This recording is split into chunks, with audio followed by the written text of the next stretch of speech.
تعالوا النهاردة لما نجهز مع بعض عزومة بأفكار جديدة وطرق مختلفة بجد خطيرة هتبهرك. أول حاجة ابتديت بيها اللي هي الفراخ، وبعدين عملت البط شايفين لونه، واللحمة احنا اللي قطعناها، وكمان الجلاش، وعملت لازانيا ورقاق بطريقة مختلفة وخطيرة بجد أبهرتهم. يلا بينا نبدأ ونشوف جهزناها ازاي. أول حاجة جبت كزبرة وكمون وفلفل أسود وقرفة، ومعلقتين كبار من السكر، ومعلقتين من الملح، وبصل وطماطم وليمون. ودول انا رفعتهم على النار واديتهم تقليبه، واول ما يغلوا طفيت عليهم. والاول ما هدوا كده وحسيت ان التوابل خلاص اتشربت مع الميه، نزلت بيها ونزلت بمعلقه بمعلقه كبيره من الخل، وبعدين زودتها ميه. اول ما الميه تبرد خالص ننزل بالبط. وهنا انا ابتديت في العزومه قبلها بيوم، يعني العزومه كانت يوم الجمعه، انا ابتديت من هنا من يوم الخميس الصبح علشان يبقى معايا وقت واجهز كل حاجه ومحسش باي تعب. سيبيها بقى في المحلول ده حوالي 5 ساعات. هنا بعد 5 ساعات بجد المحلول ده لازم تعتمديه في كل الطيور، بيحولها في حتة تانية خالص ويشيل منها اي زفارة نهائي. بعد كده تعالوا بقى لما نتبل الفراخ، جبت بصلتين مبشورين او تضربيهم في الكبة ضرب جامد، وبعد كده نزلت ب4 فصوص من الثوم المهروس، وبعدين التوابل توم باودر وبصل باودر وبابريكا وفلفل اسود و7 بهارات وبهارات مشاوي وزعتر مجفف. وبعد كده نزلت بالثوم، او لا مش توم سوري، نزلت بالليمون معلقه ونص كده من الملح. وبعد كده نزلت بالدبس الرمان، وده بيحول التتبيلات في حتة تانية خالص. وبعد كده هنخلطهم بقى مع بعض، وبعدين هنجيب الفرخة ونسقفها كويس جدا. اهم حاجة عشان ايه نحشي ما بين الفرخة. لو كانت كبيرة معايا قوي كنا هنجيب السرنجة اللي هي بتاع الطيور وكنا هنحقن بيها، بس هي مش مستاهلة لان هي مش كبيرة قوي. كده كده يعني تشرب التتبيلة، لان احنا هنبيتها فيها ليلة كاملة، يعني يوم وليلة. وهنفتح ما بين الجلد وهنحشي يعني ما بين اللحمة وهنحشي برضو، ونسيبها بقى في التتبيلة. بص بقى تعالي بقى عند الجناح كده وكتفي لورا علشان لما تخلص في وقت التقديم بيبقى شكلها خطير، وفي التسوية برضو مش بتتبهدل معاكي وبتبقى حلوة. وهنا بقى لما بتستوي تحس ان هي بتوطى كده، فلا اسنديها بقى ببطاطاية كبيرة وبصلاية، واقفلي بقى عليها كتفيها عشان ما تسيبيش رجليها كده، بيبقى شكلها مش احسن حاجة. وبعدين بقى احنا هنسويها في كيس حراري، فانا هعينها في التلاجة في الكيس عشان ايه تاني يوم ماخدش معايا اي وقت. وهنا بقى كانت الصدمة، انا كنت طالبة كيس كبير، جالي كيس صغير، بس هنتصرف عادي مفيش اي مشكلة. لو وصلت لحد هنا اعملي لايك واشتركي في القناة لو لسه مش مشتركة، واعملي شير لو عجبك الفيديو. وبعد كده بقى بجيبها وبقفلها بالكلابس اللي بيبقى جاي معاها، وكده خلاص. بس اهم حاجة بقى واحنا بنشيلها في التلاجة ان احنا نشيلها على صدرها، علشان ايه تبقى متشربة كل التتبيلة. وتعالوا بقى لما نجهز البطة، وكل ده قبلها بيوم. جبت معلقة ونص من الملح و7 بهارات وفلفل اسود، بس الملح البط ما ينفعش يتبل اكتر من كده. وافضلي بقى افركي في البصل لحد ما تحسي ان هو نزل ميه. والبطه رجعي برضو الجناحات لورا عشان في التقديم زي ما قلت لكم بيبقى شكلها حلو مش بتبقى متبهدله. واحشيها بقى وتبليها كويس جدا عشان ايه تطلع لما تسويها تاني يوم هتطلع متشربه كل التتبيله. ودي انجح واحلى طريقه بط انا ممكن اعملها. وبعد كده برضو بعمل لها تتبيله وبدخلها الفرن، ببقى استفدت بالاتنين وبتبقى ايه خطيره. جربيها بس بالطريقه دي والله بجد هتعجبك جدا. وبعد كده بقى هندخلها في طبق ونحطها في التلاجة، غطيها بقى وشليها في التلاجة لتاني يوم. يعتبر احنا خلاص خلصنا العزومة. تعالوا بقى لما نعمل اللحمة بتاع اللازانيا، مش بتبقى زي الجلاش بقى وكده، لا بتبقى ليها طريقة مختلفة. بتجيبي اللحمة وبتشوحيها، واول ما تشوح بشيل نصها كده على جنب وبنزل بالبصل بديله تشويحة. وهنا نص كيلو اللحمة بياخد نص كيلو بصل، وديلها تشويحة بقى كويسة. ولما بيتشوح بنخلطهم كلهم مع بعض.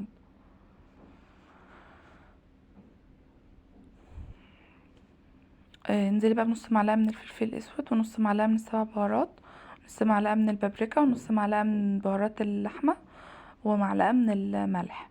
وقلبيهم بقى كويس جدا، واضربي عصير كيلو من الطماطم وانزلي بيه، وقلبي بقى وسيبيه بقى على نار هاديه، وسيبيه يتسبك مع راحته خالص، سيبيه يعني براحته جدا، متستعجليش عليه. شايفين لحد لما تسبك كده وخلاص كده بقى مظبوط. لازم نسيب فيه شويه من الصوص علشان ايه يسوي المكرونه. ودي وكل ده برضو اللي انا بقولكوا فيه ده، كل ده قبل العزومه بيوم، وعملت العصاق،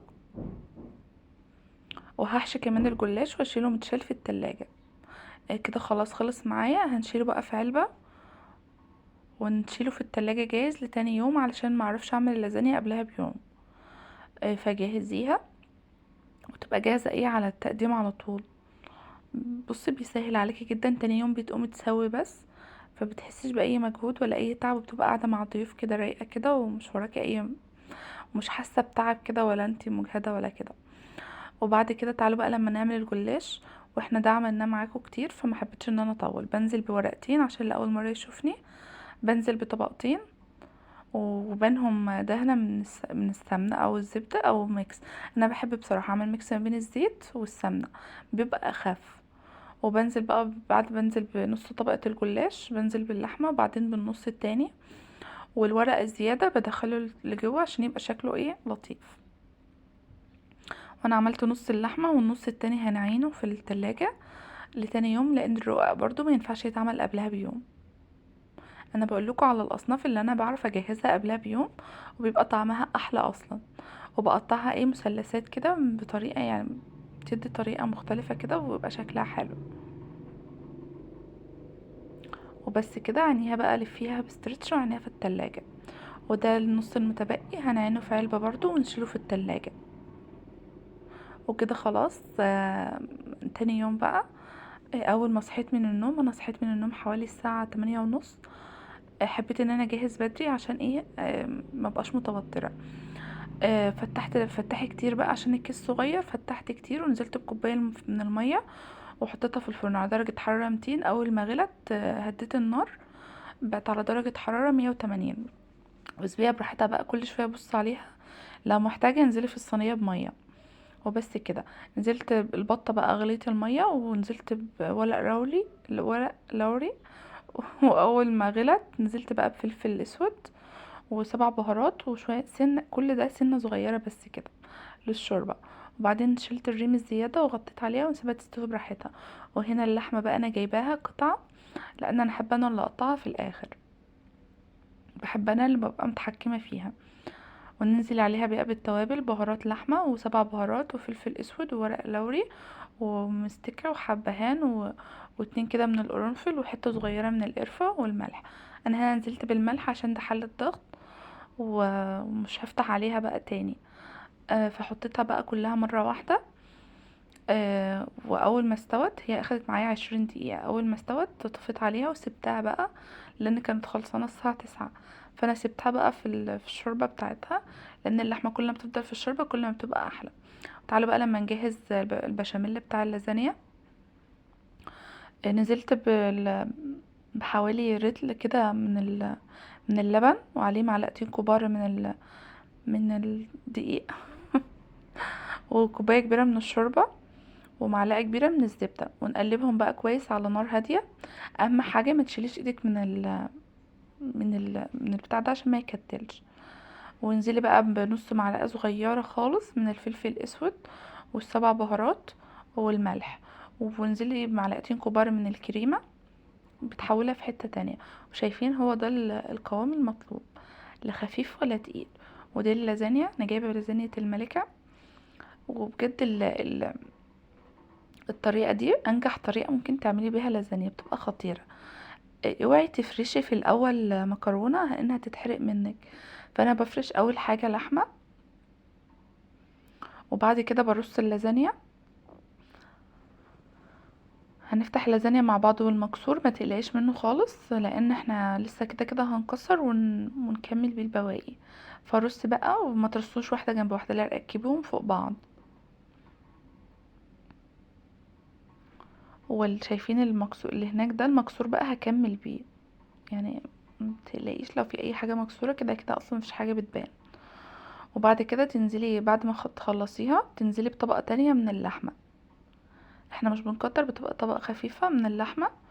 واللازانيا مش بتبقى زي المكرونه، لا لازم كل طبقه نرش ما بينهم جبن، يعني بتبقى محتاجه جبن كتير وبشاميل كتير.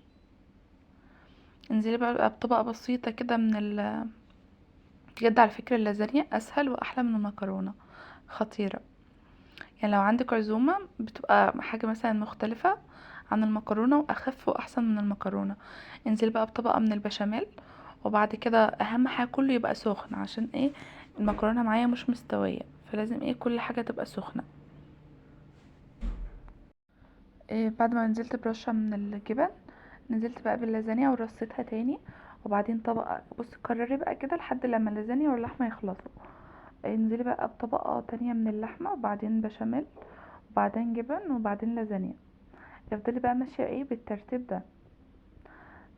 اللازانيا تستوي معاكي بسرعة. زي ما قلت لكم ان هي لازم تبقى سخنة. بعد ما بنخلصها مندخلاش الفرن على طول، سيبيها ربع ساعة كده او 10 دقايق ترتاح كده، وتحسي ان اللازانيا بدأت ايه تطرى معاكي شوية، عشان ايه ما تاخدش معاكي وقت وتضمني ان هي تستوي 100%. ده اخر طبقة بقى، نزلت باللحمة.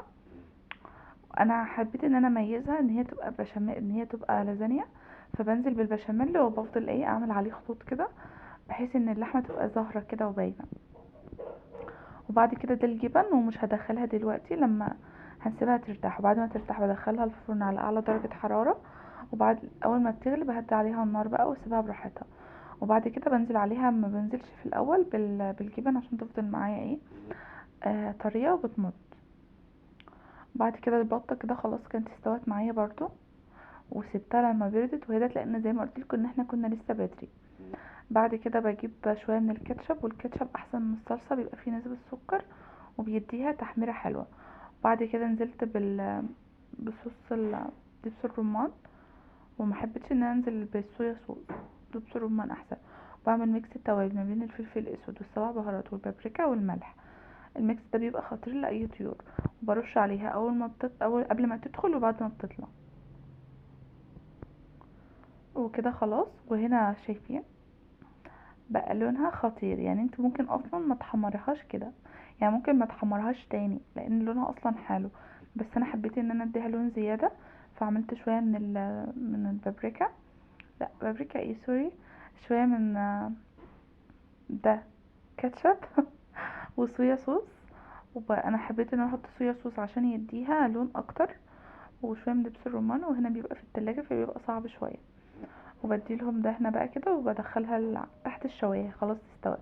بس فاكرين الميكس اللي احنا عملنا التوابل برش عليها منه، ده لازم يبقى اساسي معاكي في اي طيور، بيخليها خطيره. خلاص ندخلها تحت الشوايه. وهنا اللحمه كانت بردت معايا خالص، يعني هنا كنا بقى ناس خلاص الساعه 1. فابتديت ان انا اقطع فيها، ولازم تقطعيها بسكينه اللي هي طرنشات دي. لو ما فيش عندك السكينه دي مينفعش تقطعيها، وهاتيها متقطعه جاهزه. وبعدين جبت زيت سخن ونزلت عليه باللحمه. ولازم هنا يبقى الزيت سخن جدا عشان ايه اللحمه متلزقش معاكي. واديها وش، وممكن تدخليها تحت الشوايه برضو بمسحه من السمنه، وبتبقى خطيره برضو. واول ما بتاخد لون خلاص بقلبها على اللون التاني، ولازم نطلعها على هنا ميكس ما بين الشبت على البقدونس على الكزبره. وهنا ما بحبش ان انا اقطعهم، بحبهم زي ما هما كده. هو اصلا صغير كده مش كبير، فانا بحب ان انا اسيبه زي ما هو كده، بيديها شكل احلى. وبصوا لازم الفرشه دي بتديها طعم خطير. ودي اللازانيا خلاص كانت دخلت على السوا، فنزلت عليها بالجبن بتاعتها. وهنا بقى عملت الرز. انا هنا كنت مخلصه العزومه كلها الساعه 3، قلت افضل رايقه واشطب المطبخ لو في اي حاجه. و... ولما يجوا بقى على الساعه 5 كده ابدا اسخن واحط الاكل تحت الشوايه او في الميكرويف. يعني اسهل، ده بالنسبه لي اسهل. نعمل مع بعض الرقاق، وللاسف ده اللي متوفر عندي. ودي سمنه، وهنا جبت كوبايه كبيره من اللبن وعليها كوبايتين كبار من الشوربه. واول ما يغلوا لازم نستخدمهم هما سخنين يعني بيغلوا. واول ما غلوا نزلت عليهم بالبيكنج باودر ونفضل نقلب بقى، وكده خلاص جاهز معايا. وهنا الصينيه اللي هستخدم فيها نزلت بطبقه حلوه كده من السمنه. انا هنا عامله سمنه على زبده، وسمنه بلدي وزبده بلدي بيبقى طعمها احلى. وبعدين شايفين اصلا التشربه اللي احنا عاملينها بتغلي ازاي؟ لازم تبقى تغلي، لو بردت معاكي روحي سخنيها تاني، لان هنا الرقاق معايا حجمه سميك فمش هيبقى احسن حاجه. لازم كل ما يبرد تغليه معاكي تاني. اعملي بقى الطبقات، وبين كل طبقه وطبقه دهني سمنه. لازم بين كل الطبقات تدهني سمنه عشان يطلع معاكي مورق. انا هنا عملتها وهوريكم بقى دهنت سمنه. وكتري يعني ايه، بس ما تكتريش قوي عشان يطلع معاكي خفيف. وافضلي بقى كرري كده لحد لما تخلصي كل الكميه. وزي ما قلت لكم لو التشريبه دي بردت معاكي لازم تحطها على النار، وانزلي بقى باللحمه وبعدين كرري تاني. اعملي الرقاق بليها واعملي بقى تاني. انا حطيت تحت 4 وفوق 4، فانت على حسب الصينيه عندك. وهنا خلصتها وحبيت ان انا اقطعها لان اعملها وش بيتزا. فسبتها بقى ترتاح، يعني سيبها ترتاح 10 دقايق كده وبعدين قطعيها. وانزلي عليها بالسمنه والتشريبه اللي احنا عملنا منها دي انزلي بقى عليها بكوبايه. ركزي في التفاصيل دي عشان ايه بتفرق في الاكل. وهنا خلاص البطه اخدت اللون. ناخدها بقى تحت فرشة الخضار اللي انا قلتلكوا عليها، وهزينها بقى ولازم اول ما تطلع نعمل عليها رشة من التوابل اللي احنا جهزناها.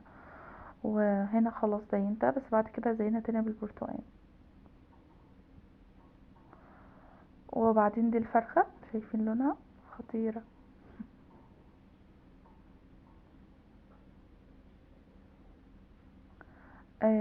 هزينها برضو بالبرتقال. ودي اللحمة بعد ما طلعت وطعمها خطير. ودي اللازانيا، بس للأسف وانا حطيتها تحت الشواية الجبن اخدت معايا لون زيادة، فانتوا خدوا بالكم خدوا بالكم. ودي خلاص بعد هنا كان عندي اصلا رز بسمتي متبقي فحطيته تحته. وزينتها بالمكسرات والبرتقال واللحمة والجلاش الخطير المورق. وبصوا بيبقى خطير. اول حاجة بتخلص اصلا على الصينية. وده الرقاق، شايفين بعد ما خلص حطيت عليه طبقة من الجبن. شايفين شكله عامل ازاي؟ خطير خطير خطير. مش محتاجة ان انا اقول لكم، انتوا شايفين اصلا. بجد يشرفك قدام الضيوف لو عملتيه بالطريقة اللي انا قلتلك عليها دي.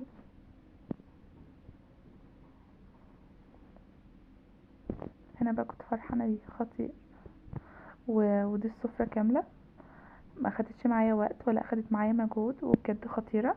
فلو عجبتك بقى ما تنسيش تعملي لايك وتشتركي في القناة اللي لسه مش مشتركة، وتعملي شير واكتبي لي كومنت بيفرق معايا. بحبكم في الله، مع السلامة.